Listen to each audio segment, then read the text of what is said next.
There is this study on psychology and craft that actually tells you it is rather healthy and good for your creative process to have about 10 works in progress going on.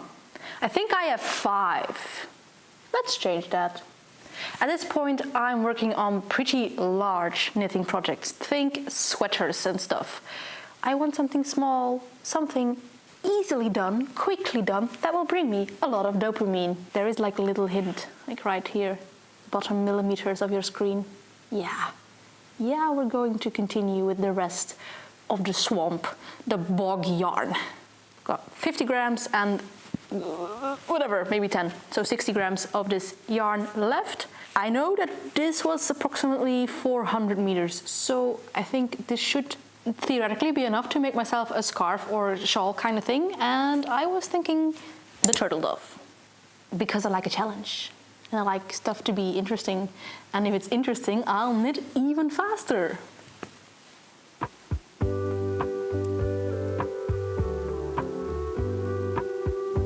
But of course, first a gauge watch. I'm pretty certain actually that my yarn is going to be too thin. Pattern asks for a DK weight yarn. I think I'm more like at fingering. I think I want a slightly larger cable. I have mentally braced myself for all the comments saying this is not how you do gauge swatches, but hear me out. I started with just the polwarth yarn and it would work. It would, like, I'm not that far off gauge. It's just very, loose and drapey. Do I want that? Maybe. And then I thought, well, the turtle dove is actually knit with like a mohair, lace, suri silk, whatever, all the words mixed together, yarn together. And then I thought, what if I just did that? And why is this color combination actually fire? It shouldn't be. Oh my god. Why? Now I am doubting myself. It's probably because we're more in like the golden brown swampy colors over here. I think with the bright green this would clash maybe. I don't know, but like somehow I want to intersperse it in the scarf every now and then. Wouldn't that just look cool and slightly chaotic? This will completely throw off gauge, of course, and make it maybe a little bit wonky and do stuff that I don't want it to do, but I want to go for this just because I think it looks so cool. I think we need a second evaluation of this yarn. When I was knitting my socks, I was only speaking in superlatives about this yarn.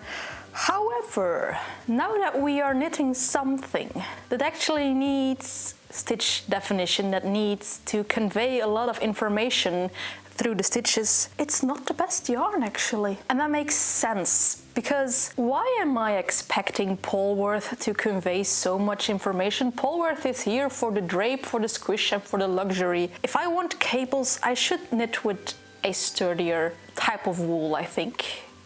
Blue tassel is the champion of cables up until now in my wool stash. So I think a change of plans is in order. I will one day still knit the turtle dove, but not today, because the yarn isn't meant for it and I want to knit with this yarn. My second plan is bastardizing another Petite Knit pattern with my Chaos Goblin ways. What do you say? Shall we completely chaoticify the Sophie Scarf? Yeah, I think that's going to be a new thing that I do like regularly, like take cult items and just make them goblin stuff. Or not. When I thought of making a scarf with this yarn, I thought either the turtle dove or the Sophie Scarf. Frog in this gives me absolutely no heartbreak whatsoever. Like, I'm already done, almost. If it wants to. But how chaotic can we actually make it? Older viewers might remember that I once did a video where I let dice decide my spinning.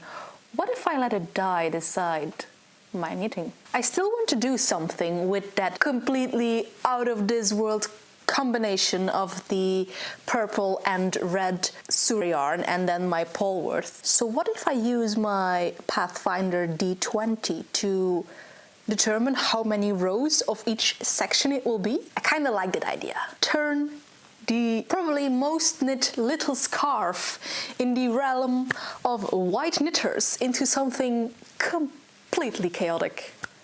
Where's my D20? Here we go. Little tip for the Eastern uncrossed knitters amongst you that want to try the Sophie Scarf. If she writes slip them purlwise with yarn in front, do not listen. It is wrong. It will make your stitches twisted, and we do not want this. We want straight stitches, untwisted, uncrossed stitches, so we are going to slip knitwise with the yarn in front. Take it from your favorite Eastern uncrossed goblin. Now, before we started our full-on dice goblin chaos, I wanted to get the I-cord edges and everything a little bit established. So now I'm going to roll the dice to see how many more rows of this color we will have before we add the red. Can you see it? It says 18. 18 more. Okay, that's quite a bit. That was, I wish I could throw my dice this good when I'm actually playing Pathfinder. That would be like a critical role for my character. God dang it.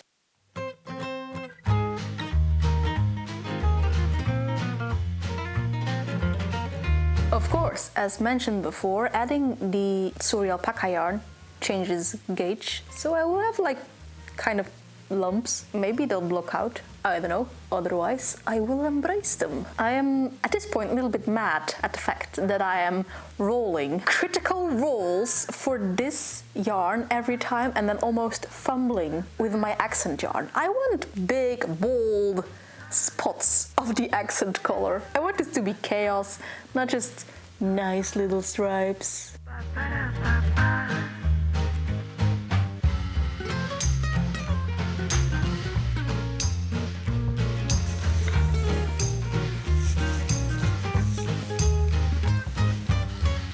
17! That's a good one for this red yarn for once. I will have to weave in so many ends when I'm done. I chose this.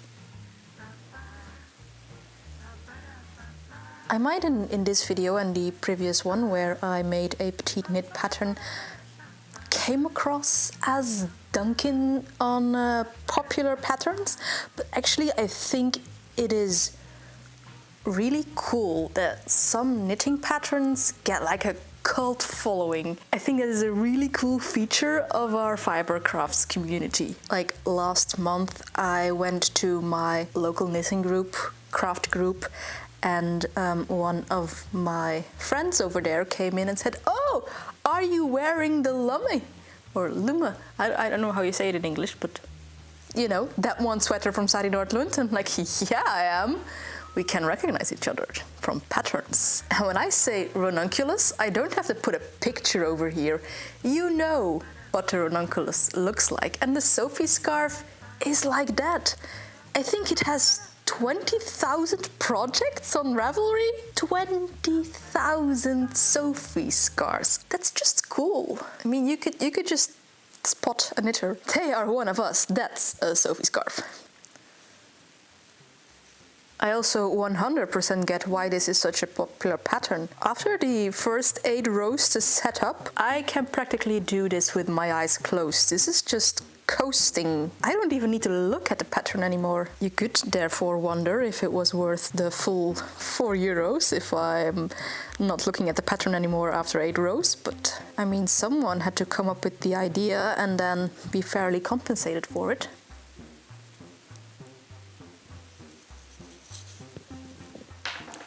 No! Ah! Where is it? Get out from underneath the sofa.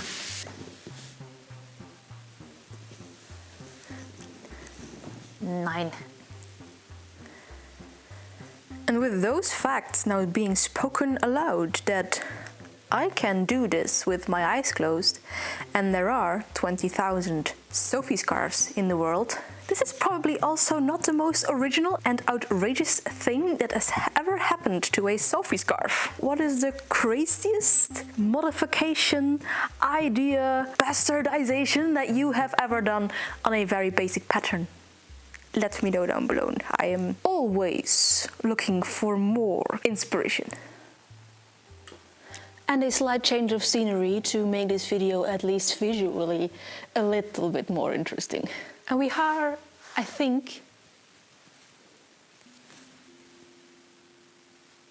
at the point that we can actually start decreasing on this little scarf. And as you can see, yes, we have ventured into the very bright green. However, that very bright green for a moment made me doubt everything about this project. Am I going to wear this at all? Am I going to like this? Isn't this like a little bit too much? Isn't this too extra? Or is this just something to keep my hands busy? Am I just knitting to keep my hands and my brain busy? Yeah, I had quite a little bit of a existential crisis over this little scarf. And this is why I didn't knit on it for a couple of days now. Why am I knitting this? And as well said just moments ago, will I actually wear this? I don't know. I don't know, friends. Maybe it is just a knitting project to keep my hands and thus my brain busy, and maybe that's okay. I always want to make stuff that I will actually wear. I don't want to have garments laying around that will not get anywhere, that is kind of against my own morals and my own values. But on the other hand, patterns that I know I will for sure wear any chance I get are mostly sweaters. And I don't always want to knit a sweater. I mean, yes, I always want to knit a sweater, but sometimes I also want to knit something that is done quickly, just the dopamine rush of getting something done quickly. And then this is actually perfect for that. So maybe I shouldn't be worrying about it. That existential crisis was good for absolutely nothing. Maybe I should have just taken the same route that I did with the very diaphanous top I made with the same pink yarn and just knit it for the dopamine, and don't stress so much.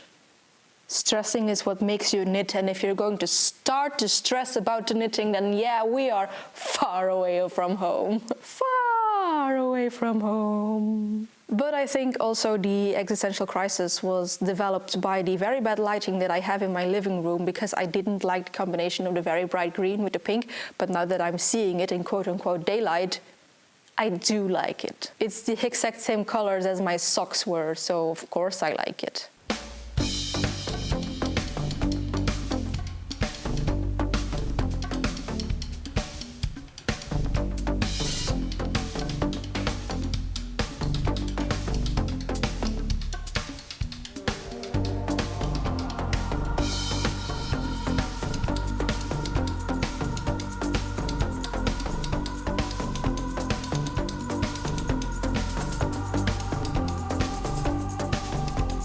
I have brought this upon myself. I've got no one to blame but myself. I could have just gone with a simple one-colored scarf, but no.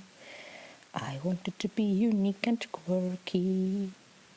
Past the halfway point of my scarf, I actually became a little bit more intelligent and started to tuck in my ends while I was knitting. So I only had to weave in the ends of one half of a scarf. Except for the bind off little thread. Let's do that now, and then we're finished with this scarf. Oh yeah. Boom.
And of course, got to have the obligatory rolled up like a croissant shot.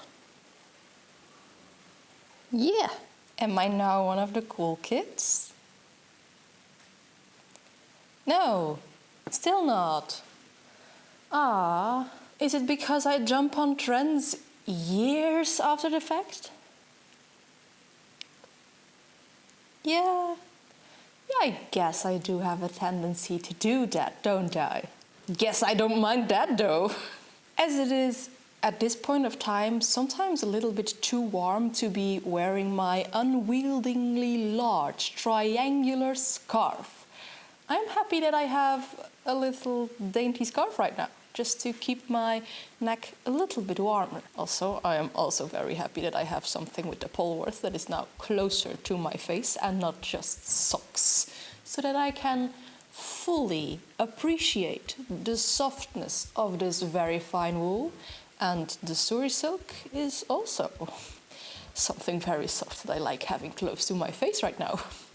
I also wished I was kind of a little bit of a better storyteller kind of YouTuber, and that I would have thought of like an adventure quest that corresponded with my dice rolls, and not just the rows, but also that there was a story behind it. That would have been so cool.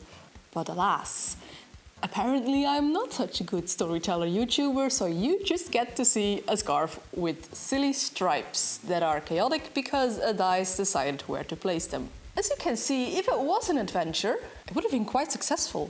I don't have very many very tiny stripes. I fumbled once, fumbling being that I rolled a 1, but I think I had 2 natural 20s, a couple of 19s and 18s as well. I mean, I would have been in crit range so many times. I don't get into crit range with my character during Pathfinder once in a game. Yeah, the knitting gods are with me a lot more than the Pathfinder gods might be. Now, as you can see, there is also not very many green hues, variations in here, so I still have approximately an entire skein of 50 grams of that polwarth left. Tell me down below, friends, what would you still make with it? I already have a pair of socks and now a scarf. What is a third, probably accessory, that I can make with very thin, you can call it lace weight, polwarth yarn in a swamp color? Let me know your suggestions down below in the comments. I would love some inspiration. My croissant and I will now venture into the cold morning and go to my job. So, if you like this kind of fiber shenanigans, then maybe you could like, comment or subscribe, but of course that is all up to you, and I will see you in a next video. But before we do that, maybe you could look at some more knitting shenanigans. They're over here. Click it. Boop. Bye.